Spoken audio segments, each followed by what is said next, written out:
Hey guys, welcome back to the channel. Today I'm showing you my new flip project I just bought. It's a 2008 GMC Envoy. It's the regular wheelbase, 4.2 liter straight six, and we got this one here for $500, which is just under what your stimulus check would be. So let's go over this and see if you can still buy a half-decent vehicle with your stimulus check. Now, where I live in Canada, we don't get a stimulus check, but since it's a hot topic, let's address it. So here, we've got some minor imperfections, a shoddy paint job down the side. We've got a wheel cover missing here. The truck has new brakes, but it has some issues, of course. It is a $500 vehicle. We're not expecting perfection. It needs a good cleanup, as any inexpensive vehicle probably will. But she's got leather, trailer brake controller. She has a sunroof, heated leather seats. It's a pretty loaded up package. It's an SLT. Take a look back here. Some more dirt and debris. The seats were folded up for a very long time. This vehicle was used for deliveries, but it's had regular maintenance. You know, for where I live, where it gets rusty, the body's actually in fairly good shape. A lot of these vehicles had rusted out tailgates, rusted out door bottoms, you know, you name it. And it's actually, as you can see here, not bad. Now it's missing a hood or a trunk strap here, so I do have to hold the gate up. It's all pretty good shape. A little bit of surface there, but it's all here. The rear wiper doesn't work. We got rear opening glass, which evidently doesn't want to close right now, so we'll deal with that maybe later in the video. See? Oh, there it goes. Just a little stuck. It's cold today. It's definitely below freezing outside, and I just pulled it in the shop about 10 minutes ago. So yeah, normally you have rust around here or along here, but it's actually pretty clean. You know, does need a good detail, of course. Oh, a little dirty. But as you can see, it's not bad.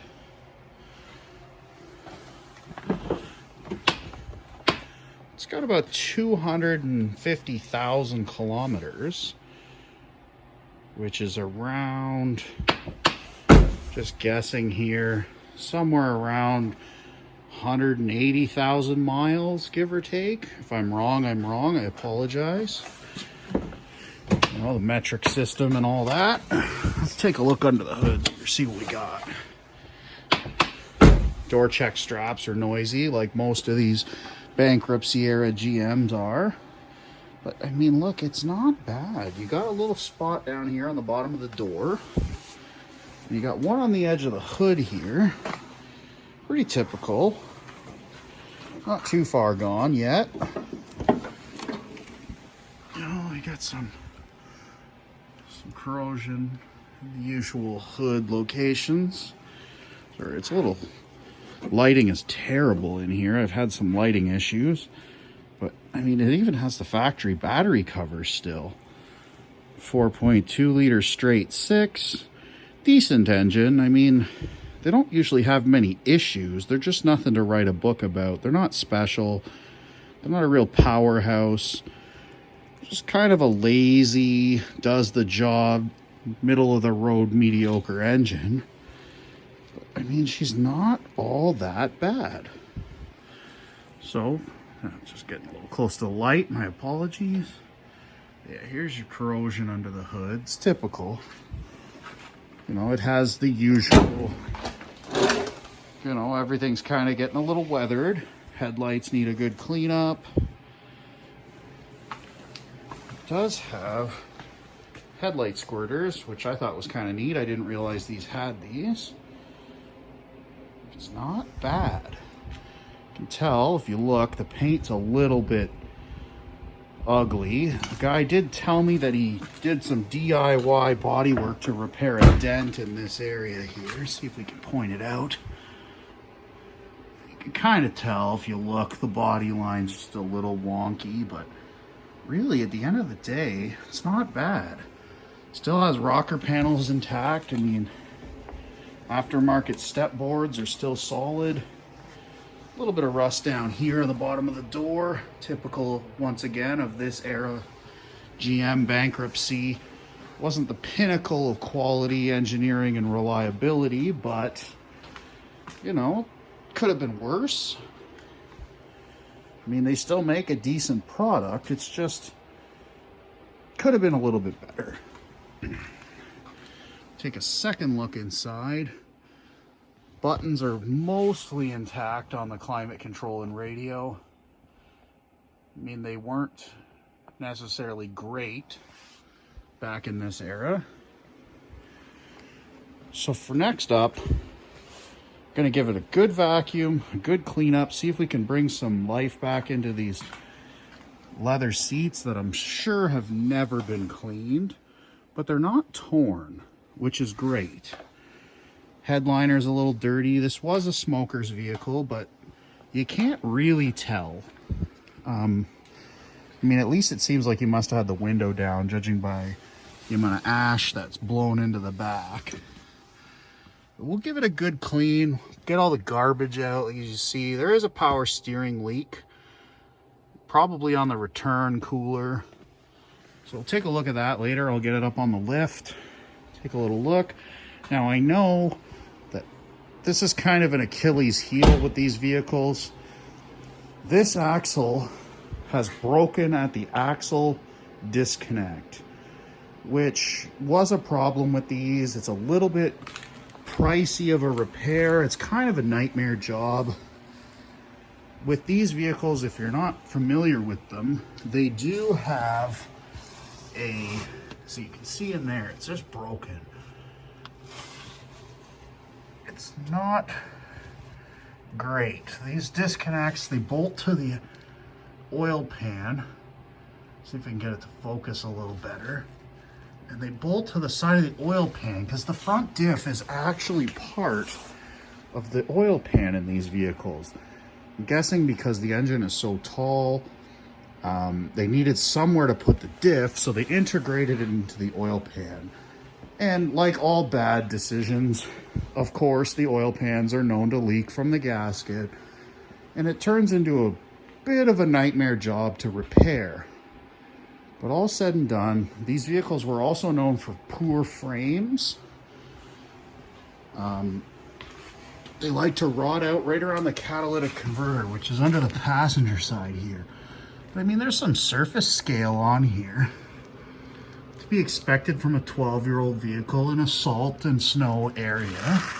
But it's really not bad. We're gonna fire it up, see how she sounds. She's got a couple warning lights. So go through the diagnostics on those. Likely an evap issue or an intake solenoid. Kind of typical of these. But we got 2 keys, 2 remotes. And let's see if they work.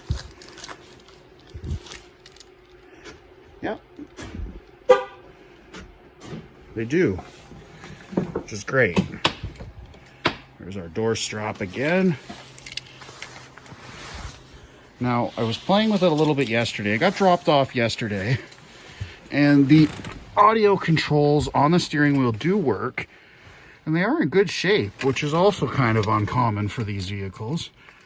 Usually all the paint comes off. That was just brie. Let's fire it up. So let's see what lights we have. Oh, ice possible. Always got to be safe. Just got a bit of a groan from the exhaust. Nothing terrible. climate control system here. Let's see if this works. Put it in auto mode. I mean, it does seem to have a pretty good understanding of what's going on. This all works. I mean, normally these buttons, all the paint peels off, kind of like what you see down here. So it's not too bad. We can't use the four-wheel drive, obviously, as I've shown you before. But it's not bad. It does have a check engine light, check tire pressure. Of course, this is the era of vehicles where, in my country, 2008, tire pressure sensors were mandated. It didn't really stick. So there's likely a dead TPMS sensor in one of the wheels. I'm not going to worry about it personally. I think it's kind of an unnecessary add-on. But, I mean, all in all, the vehicle is not bad. Like, I bought it this way. It needs a quick clean, but it's not ragged out. You could tell the guy did love it. He was very sad to let it go. He gave the vehicle a hug before he left my house. So yeah, I'm gonna end this video now, just kind of giving you a walkthrough that you still can buy a half-decent vehicle if you're mechanically inclined for a fairly reasonable price. You just have to be patient. That's loud. You have to be patient, you have to know what you're looking for, and you have to know what you're getting into. If you were to take a vehicle like this to a dealership or chain garage, you don't have a connection, a friend, yourself, you know, I don't know if it would be very economical to purchase a vehicle so inexpensively because, you know, labor costs add up quickly. I know the cost on the part from GM up here in Canada, just for this axle actuator alone, is in the mid hundreds. Like, we're talking $400, $500, $600 depending on the discount. And you're not going to throw that old axle back in either. Let's be honest. You're going to end up replacing the half shaft too for another $100 to $250 plus labor. And who's to say there isn't further issues as well? You can tell, just a quick look, the brake system on this vehicle has been repaired. The brakes have been replaced relatively recently.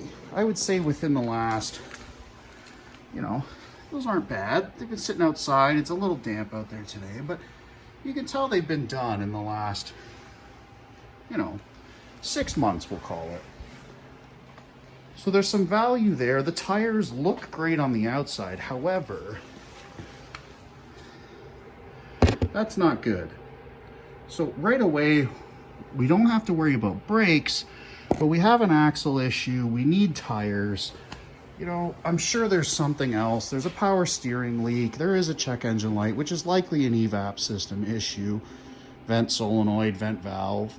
So if you were to buy this yourself for $500, you'd probably be into it for another $2,000 at least, dropping it off at a repair garage. But then still, even for $2,500, you have a decent, large, full-framed, four-wheel drive vehicle. But that's not what I'm about. I'm about fixing these things myself. As you can see, I do have a small lift in my garage. I've got a rather disorganized but large array of tools.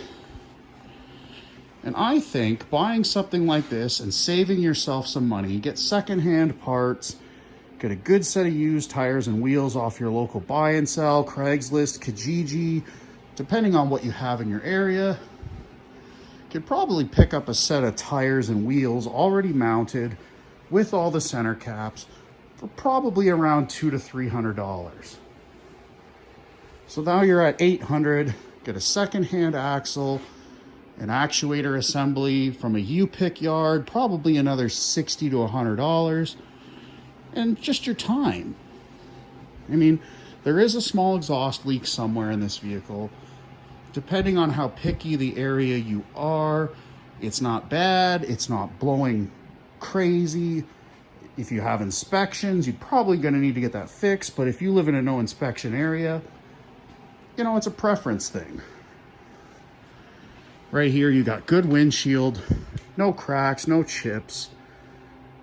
The horn works, you know, your climate control works, your seat belts work, the body is solid. That's really your important things. You know, tires obviously are huge, and we've already acknowledged this needs tires. It's the only part of your vehicle that touches the road. You should always have good tires on your vehicle. Buy something half decent. Don't waste your money on Chinese off-brand tires. You might be lured in by the price, but you're going to be doing them twice as often. So this is an overview on the 2008 GMC Envoy SLT leather that I picked up for $500. Let's see if we can turn this around, make it into a half decent vehicle, get it cleaned up, and see if we can turn a profit on this. Because I believe there's some money in here. Not a lot, but if you have a couple free minutes of your day and the skills and the tools and equipment, you can turn vehicles like this into a little extra cash. Because once you turn vehicles into a little extra cash for a hobby situation, you do it enough times, you can end up with a nice little collection like this. I bought both of these vehicles, which are beautiful summer cruisers. As you can tell, it's terrible outside. You're not going to be driving cars like this. But I bought both of these vehicles on the cheap with the proceeds of buying vehicles like this. Let's keep the heat in here and see if I can help you get the vehicles you really want by buying and selling the vehicles others need. Thank you for watching part 1. Stay tuned for part 2.